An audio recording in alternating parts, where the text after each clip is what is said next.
Doctor Jadav Shriji hospital. મિત્રો, ઘણા નવદંપતિ અમારી પાસે આવતા હોય અને પૂછે કે આઈડિયલ સમયગાળો કયો બાળક રાખવા માટે।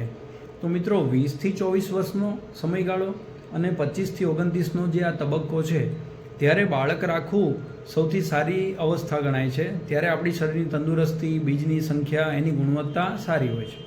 30 વર્ષ પછી જેમ ઉંમર વધે છે તેમ બાળક રાખવા માટેની શક્યતા ધીમે ધીમે ઘટતી જાય છે।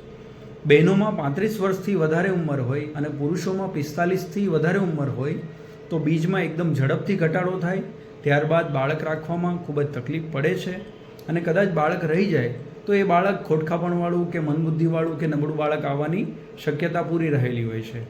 સાથે જ મિત્રો, આપણું શરીર શારીરિક દ્રષ્ટિએ સારું હોય એવું જ નહીં, પરંતુ માનસિક, આધ્યાત્મિક, સામાજિક અને આર્થિક દ્રષ્ટિએ પણ આપણા એ પરિબળો સારા અને સ્વસ્થ સ્થિતિમાં હોવા જોઈએ। એ જ અવસ્થા એક ઉત્તમ છે કે જ્યારે તમે બાળક રાખો। પરંતુ આ બધું મેળવવા માટે ઉંમર ખૂબ વધારે વહી જાય અને ઘણી વધારે ઉંમર થઈ જાય ત્યાં સુધી પણ રાહ ન જોવી જોઈએ। એટલે આવી રીતે તમે પ્રેગ્નન્સી પ્લાન કરી શકો।